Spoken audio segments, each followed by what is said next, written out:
So I probably should have told you that from your door, if you just go straight down. Yeah. No, I just did a few extras. That won't make the cut. Cooper's here. We're going to go race at Southern Cross.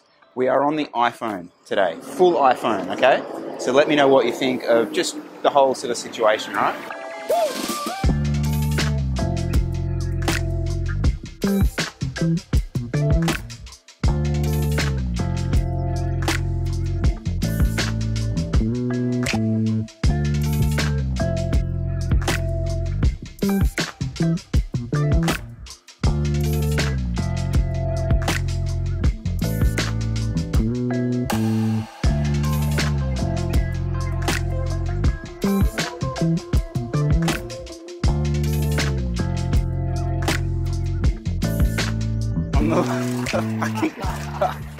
Just quick apology to editing Chris.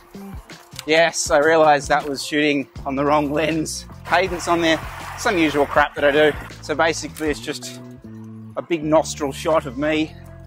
Do you want to summarise how good that chat was, just quickly? Yeah, that was probably all time. Yeah, that was good. There were jokes about coronavirus, pizzas, yeah. Keeping that job quiet at the local pizza joint was good stuff. It was good stuff. Moral of the story. Moral of the story is Cooper's here, is we're going to go to a race. But before we do, actually that's quite cool. Sadly, this is not post-race. This is pre-race, which is probably a sad indictment. What are you being judged on there? Ooh. I got judged on low sugar.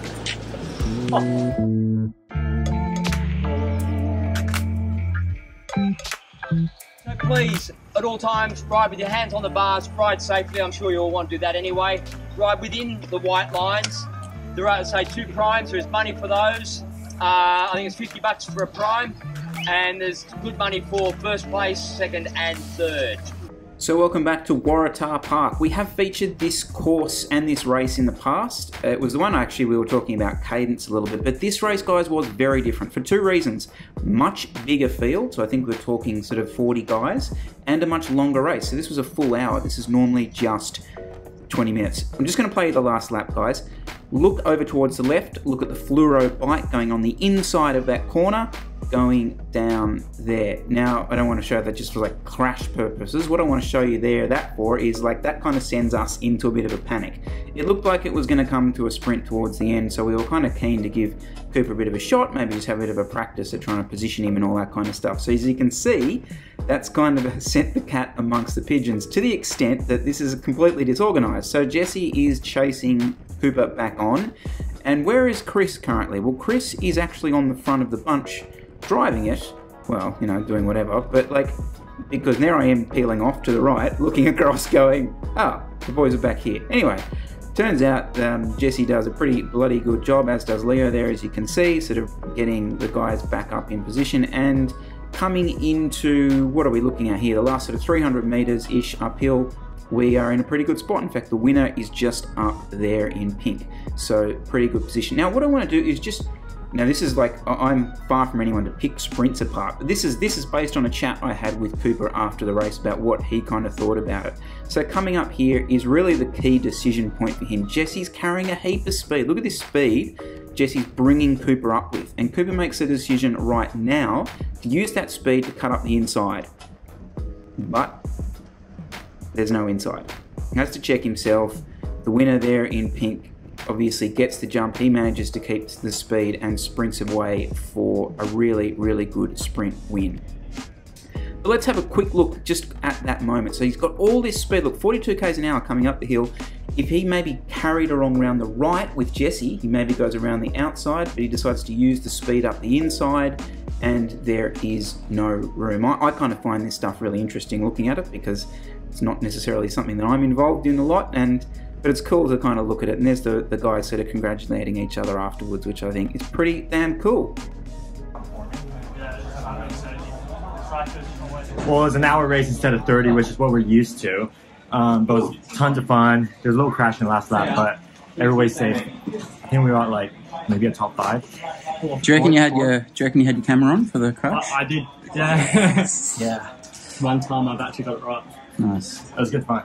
Yeah, it's sick. Good racing for everyone, actually. Look at that guy over there. 10 points if you can guess who that is.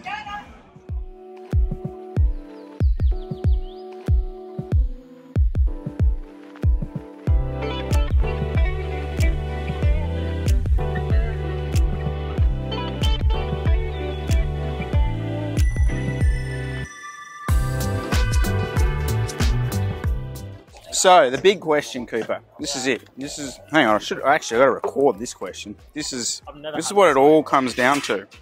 This one question: is racing in Sydney harder than Adelaide? How disappointed you want to be? Nah, it is. It's just different. Like different courses. We have flat, easy, like non-technical stuff where you have to think a bit more and have to like time yourself a bit better.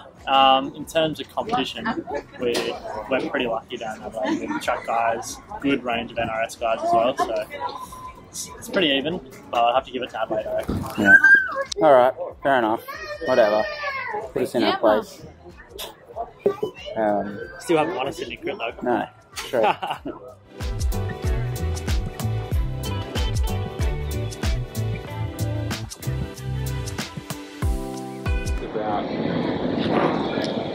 I haven't really talked about what we're doing next week. I've mentioned that we're doing something, which is the COVID Cup / Tour of Tweeds. I haven't actually spoken about like what the racing is.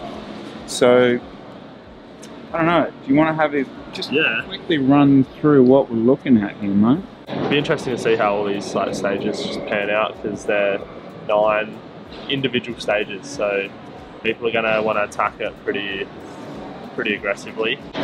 Stage 4 is a day for Mr. J Vine.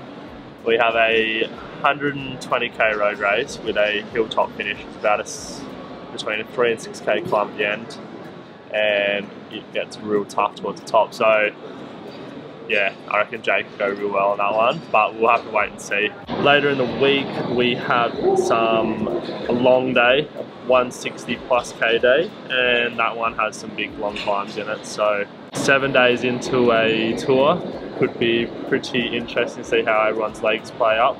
But the next day we have a TTT, so that's also going to be interesting. I know Coyle wants to look at that one, so we could be all guns blazing, but yeah, throws a different element of racing in. It changes it all up. It's easily the longest NRS tour that we've done, but I think, like I mentioned in the past, it's not, and Cooper just said it there, it's not a GC thing. So it's not like, you know, if Cooper loses 5 minutes on stage 1, it's not like he's out of the running of GC, which is, I think, good. It'll make the racing more aggressive, because instead of guys looking after like 11th on GC, it'll just be like every day starts afresh and goes nuts from the gun. So yeah, that's the other quick thing I wanted to mention here that they've done really cleverly about this. Is one of the things we've complained a lot about in the past with the NRS is just that the tour is really short and the stages aren't long enough. Well, this is long and the stages are long, and one of the reasons they've been able to do that is because they've done the road racing during the week. Hiring the roads during the week is a lot cheaper than on the weekend. So that's why you'll see the time trials and the crits on the weekend and the road races during the week. Did you know that? No. Did not. Fun fact. Yep. Apart from that, welcome to IKEA Roads. Cooper, say as your thoughts. Just the best of what Sydney has to offer. Yeah, couldn't be in a better place. Since being here, he's been dragged to Heifer on Saturday, Southern Cross Sunday, IKEA, GG's Pizza. He's seeing it all. He's seeing it all.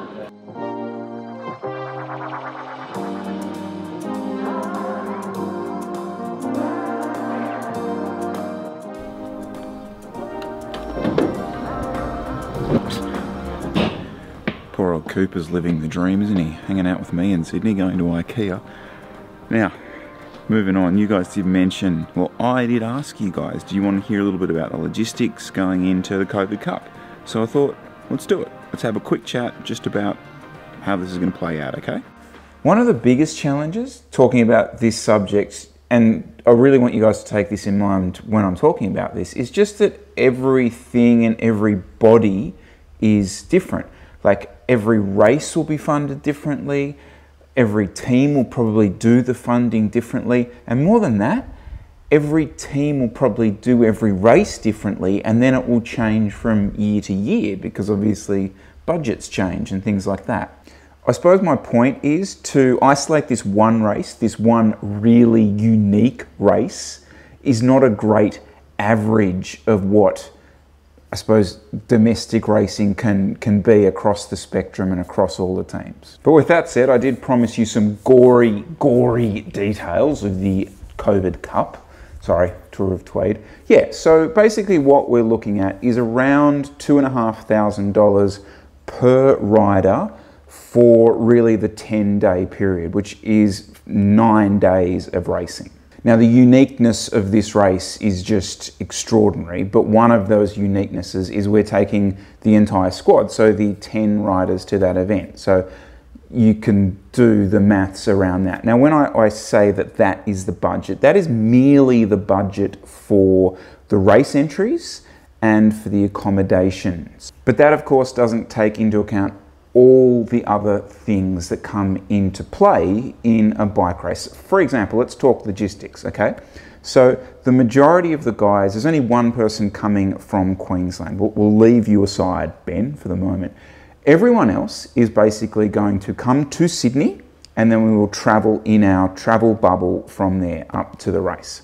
Now, the way that works financially is that the guys make their own way to Sydney, and then from there, the team looks after them really in the car and the bus going up to the race. Food's another really interesting one at this, and again, this is unique for this particular race. So the accommodation that we have sorted, we are actually going to have catered meals in the evening, which we never normally do. Normally what we would do is kind of all bunk in, we'd do a big group shop, and someone would cook each night and kind of go down that route.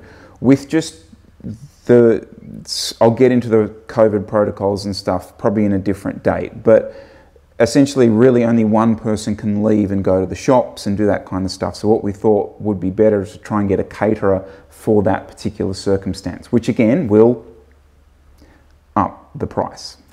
So you guys can probably work out then that the budget that we're sort of looking at for this particular unique race is around $20,000 to $30,000, okay? Now, that's really easy for me to tell you, like that's because we know that that's kind of what the money is going to be. We've kind of budgeted for that. Some of it's prepaid, etc., etc.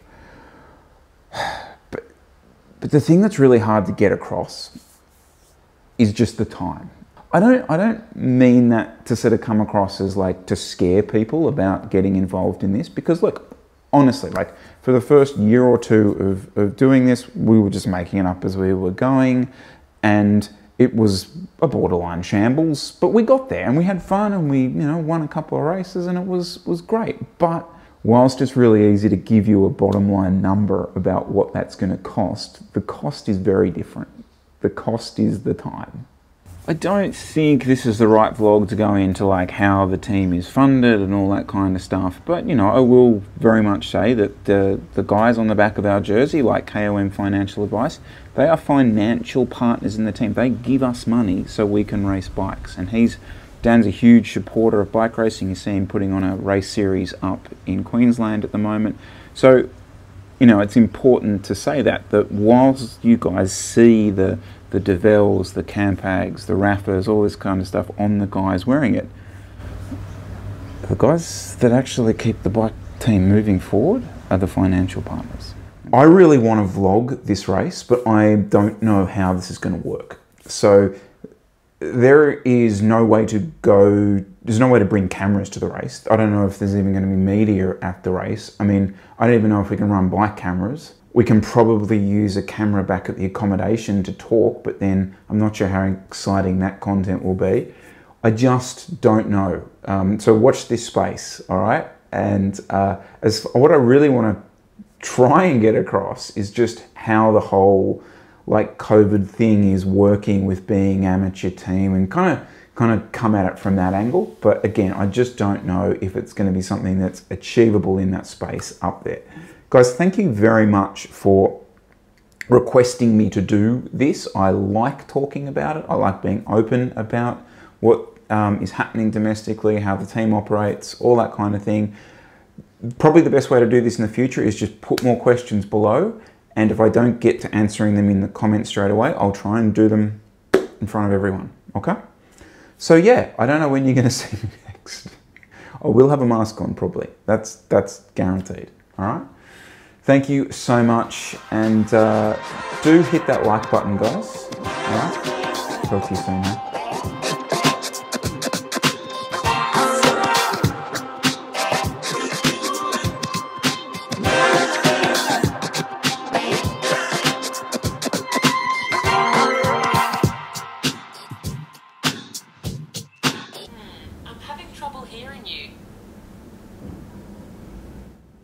Huh, microphone not working.